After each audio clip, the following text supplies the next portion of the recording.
Good morning, my dear students. Today we start with practice set 1.2 topic basic concepts in geometry standard 9th. See the question. The following table shows points on a number line and their coordinates. Decide whether the pair of segments given below the table are congruent or not. ये question का मतलब है यहाँ पे कुछ ए table में कुछ points दिया है और उसका कोऑर्डिनेट दिया है. कोऑर्डिनेट मतलब पॉइंट ए -3 के जगह पे है और पॉइंट बी 5 के प्लेस पे है और सी का प्लेस है 2, डी का प्लेस है -7, ई का प्लेस है 9 ऑन अ नंबर लाइन. यहाँ पे हम नंबर लाइन ड्रॉ नहीं करेंगे, ज़रूरत नहीं है ड्रॉ करने का. तो ये बताना है कि decide whether the pair of segments given below, मतलब ऐसा सेगमेंट्स दिया है पेयरिंग, मतलब पेयर मतलब जोड़ी में ये दोनों का जोड़ी है डी और ए बी. तो ये दोनों का कॉन्ग्रुएंट है कि नहीं, ये दोनों सेगमेंट कॉन्ग्रुएंट मतलब इसका लेंथ और इसका लेंथ सेम है या नहीं, ये अपने को बताना है. So in practice set 1.1 we already learn how to find distance of 2 points. वैसे ही सेम मेथड से करना है, कुछ चेंज नहीं है. वही मेथड से सॉल्व करके कंपेयर करने का दोनों का, इसका डिस्टेंस फाइंड करने का और इसका डिस्टेंस फाइंड करने का. दोनों का डिस्टेंस सेम आया तो कॉन्ग्रुएंट बोलेंगे, अगर सेम नहीं आया so not congruent. So let's see first sum. So segment D ही, सो टेबल में यहाँ पे रखा. So see here segment D. So first step मैं डिस्टेंस ऑफ डी फाइंड करूँगा. To find distance of D E, coordinate of point D, coordinate of point D क्या है? Coordinate of point D is -7, so right here -7. फिर coordinate of point E का है 9. Okay, so right that. Therefore यहाँ पे मैं पहले देखूंगा कौन सा बड़ा है कौन सा छोटा है. सो -7 है और यहाँ पर 9 है, तो दोनों में से कौन छोटा बड़ा है ये तो बता सकते हैं, क्योंकि 1 इज नेगेटिव नंबर और एक पॉजिटिव नंबर है. तो क्या होगा? -7 इज लेस देन 9. ओके, इतना तो समझ में आ जाएगा.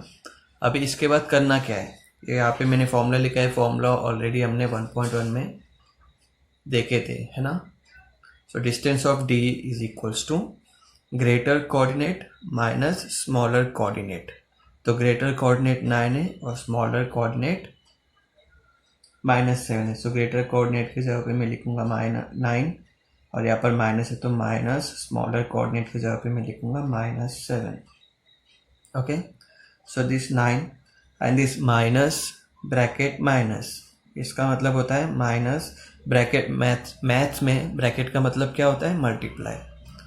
Minus multiply minus will become plus, that means ये प्लस हो जाएगा और 7. सो 9 + 7 is 16. That means distance of D we got 16. So therefore मैं बोल सकता हूँ कि length of D is equals to 16 and give it as a number 1. इसको नंबर 1 दे देंगे. तो वैसे डिस्टेंस ऑफ D का हो गया. अब मुझे डिस्टेंस ऑफ AB का करना है ना. तो AB के लिए मैं क्या करूँगा, देखूँगा कोऑर्डिनेट ऑफ पॉइंट A क्या है. कोऑर्डिनेट ऑफ पॉइंट A का -3 and coordinate of point B is 5. So again same, पहले दोनों का कोऑर्डिनेट में कंपेयर करूंगा. सो -3 इज लेस देन 5, है ना. So again distance of AB का formula greater coordinate minus smaller coordinate. ये दोनों में ग्रेटर कौन है? 5 and who is smaller? -3. Again यहाँ पर मैं आपको एक्सप्लेन करूंगा फिर से. यह माइनस है, ब्रैकेट का मतलब क्या समझाया मैंने? मल्टीप्लाई, फिर minus. So minus into minus will become plus. So 5 + 3. Okay, 5 + 3 कितना हो जाएगा? 8 हो जाएगा. That means we got distance of AB is 8. So therefore we can say length of AB is 8. Give it as number 2. So now see here from 1 and 2 मैंने बोला ना, ऊपर मैंने नंबर 1 दिया यहाँ पर और यहाँ पर नंबर 2, मतलब ये दोनों को कंपेयर करना है. अभी लेंथ ऑफ D इज 16 और लेंथ ऑफ AB इज 8. तो दोनों का सेम नहीं आया, दोनों का सेम नहीं आया मतलब मैं कैसे लिखूँगा, length of DE is not equals to length of AB। तो मैं बोल सकता हूँ कि therefore segment DE is not congruent to segment AB। Okay या फिर इसको मैं ऐसे भी लिख सकता हूँ, मैं डायरेक्ट सिंबल के साथ, सेगमेंट DE ये कॉन्ग्रुएंट का सिंबल है और इसको कट कर दो, not congruent to segment AB। So I hope you understood how to decide whether the pair of segments given below the table are congruent और नॉट, कैसे पता चलेगा, समझ में आया रहेगा। तो ऐसे ही आप लोग को प्रैक्टिस सेट 1.2 का बाकी का सम्स आप लोग को करना है। अब मैं यहाँ पर एक और क्वेश्चन एक्सप्लेन करूँगा, question number 2 of practice set 1.2 only. Point M is the mid point of segment AB। ये सेगमेंट AB है और M मिड पॉइंट है। तो अगर AB का लेंथ 8 है then find the length of AM का लेंथ मुझे फाइंड करना है।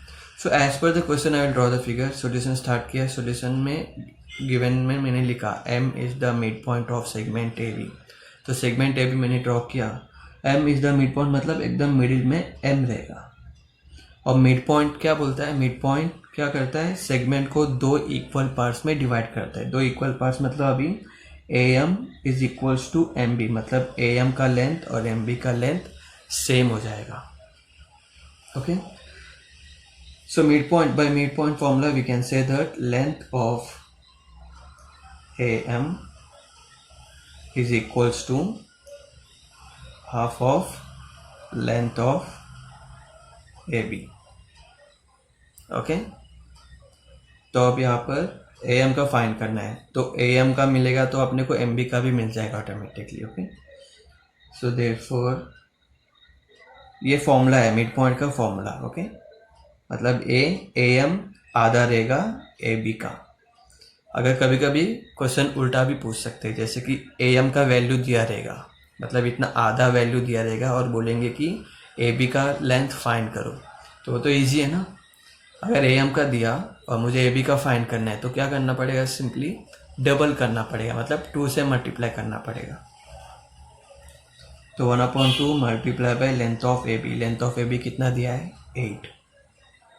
सो 2 1 ज़ा 2, 2 4 ज़ा 8, दैट मीन्स आधा करना है। हाफ ऑफ AB मतलब 8 का आधा। So therefore length of AM is equals to 4 units. कुछ यूनिट्स नहीं दिया तो डायरेक्टली यूनिट्स करके लिख देने का। Okay, so in this way you have to complete practice set 1.2। 1.2 में बहुत सारा सम्स है, तो आज होमवर्क आपको ज़्यादा है। ये 2 सम्स, इससे पहले जो सम किया वो और ये वाला सम आपको क्लास वर्कबुक नोट लिखना है और बाकी सब सम्स आपको होमवर्क नोटबुक में करना है। Okay, thank you.